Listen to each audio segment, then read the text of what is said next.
Hey, Jaliada, Halaleka Jaliada, Halaleka Jaliada, Halaleka Jaliada. Hey, Jaliada, Halaleka Jaliada. Halaleka Jaliada, Halaleka Jaliada.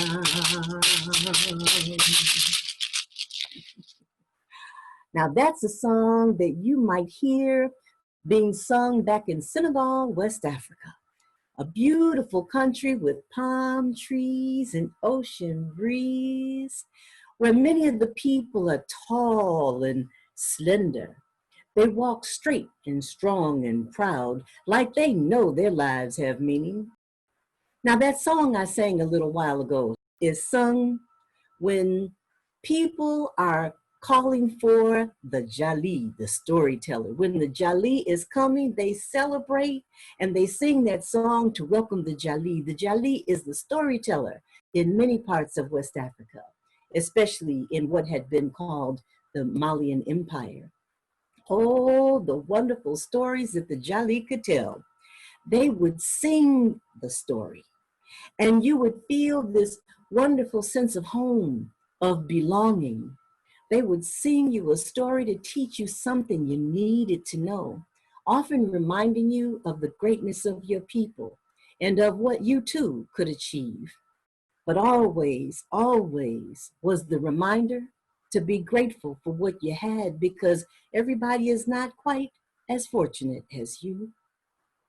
Like the story of a young lady named Margaret that I want to tell you about. Now, this is actually based on a true story that my friend Cynthium told me. Now, she teaches the children how to make their own life stories come alive through music and poetry. And I tell stories to the children pretty much the same way, including music and shakeré, like that instrument that I just had, teaching them about the world and helping them all to see their natural beauty and to find their light inside. We work kind of like those Jalis of West Africa that I was telling you about, often telling those stories through song. Now, Cynthium told me this story of what happened with young Margaret and her family. I used to see them walking down the street, going to the community center, and they'd wave to me as they passed by my window. And when I'd see them at the center, I'd peek in on my friend Diana to see what she was doing with the kids that day. She teaches them to tell their stories through art. Of Margaret's three, her little one, Mary, her youngest, was the best and most serious painter in the room. Now, Margaret was married to a young, wonderful, hard-working husband. And life for them had been no crystal stair, as Langston Hughes once said, but they made it work, and they were happy. But then the unexpected happened. Margaret's husband became quite ill. They didn't have enough insurance to cover his illness, and her beloved husband died. Margaret and her children were crushed. She didn't know what to do. And she had a job, but it just wasn't enough. So they lost their little apartment, their little home. They tried shelters for a while, but that just didn't work for them. Now, Cynthium told me that they eventually moved to a tall apartment building that had been abandoned. So, with blankets and pillows, it became their new refuge at night. Margaret would take the children to school in the daytime, bathe them and dress them in the bathrooms, and would always make sure that they were on time for breakfast. And then she would head on off to work. After school, the children had to go to their new home alone. And because she had no one to watch them while she was at work. So the 11-year-old was the boss. But every day, Margaret lived in fear, wondering how long her luck would last, afraid that if someone found out, her children might be taken away from her. She knew mothers have to be strong. But then one day, the children were upstairs playing on the second floor, where they knew they shouldn't have been. But Margaret was still at work, and the children liked to pretend that their tall apartment building was their castle. Oh, they were having a wonderful time. But then little Mary slipped through the floor and fell all the way down to the ground.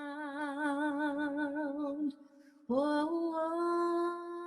oh, oh, oh. Don't take my children away. Don't take my children away. Don't take my children away. Don't take my children away. Don't take my children away. Don't take my children away. Ooh, ooh,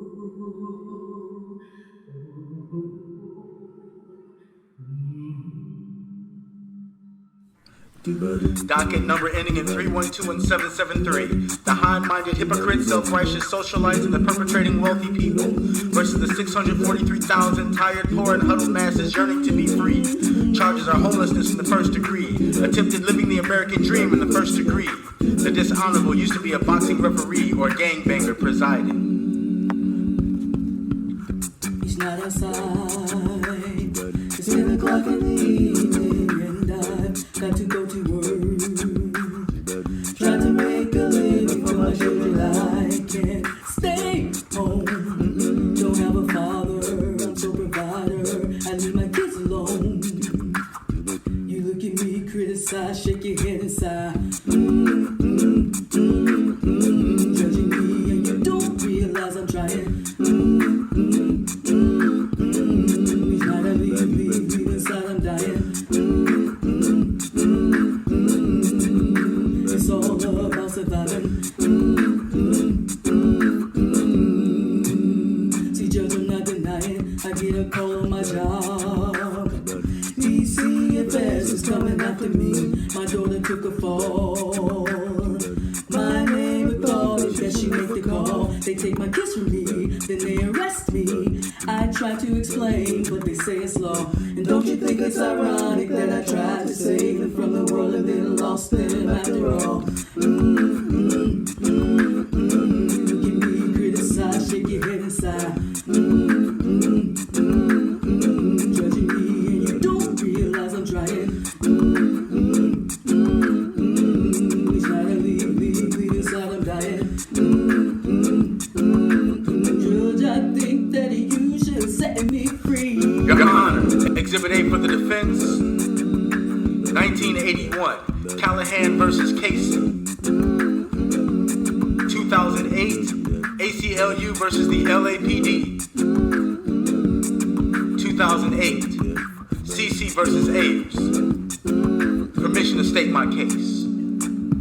Objection, Your Honor, to the assumption that the money she makes begging goes into a needle, goes into a bottle, or goes into a blunt. Objection, Your Honor, to the double standard of the law. When a rich man urinates publicly, he's intoxicated. When a homeless man does it, he's degenerate. When the homeless ask for donations, they're soliciting, but when the Salvation Army asks for donations, it's for a good cause. Objection, Your Honor, to the belief that the homeless are jobless because they're lazy. It's kind of hard to get a job when the first space on the application after name is for a home address. The only difference between you and them is the workday. You work from 9 to 5. They work from can to can't. You work to pay the bills. They work to get bills to pay. Objection, Your Honor, to the laws prohibiting homelessness, as if they had a choice between a mansion and a park bench, as if they want to stand under the public rail in pouring rain asking for leftovers. Ironically, it costs 4 times more to prosecute homelessness than it takes to cure it. Objection, Your Honor, to the practice of treating the homeless like some buried family secret, unacknowledged and forgotten, ignored and discarded when the Olympics, company comes over. Until you need them to fill out a lineup, until you need them to identify the car fleeing from the scene of the crime. Objection, Your Honor, to the belief that her peers, a jury of her peers who all have running water, her peers who all leave their heated homes to drive their air-conditioned cars to their climate-controlled offices, can understand her plight. The defense refuses to rest. The defendant can't rest. She's too busy trying to feed her kids. Judge, I think that you should set me free. Judge, I think that you should set me free. Judge, I think that you should set me free. Judge, I think that you should set me free. No me lleven a mis hijos. Judge, I think that you No me should set lleven a me mis free. hijos. No me lleven a mis hijos.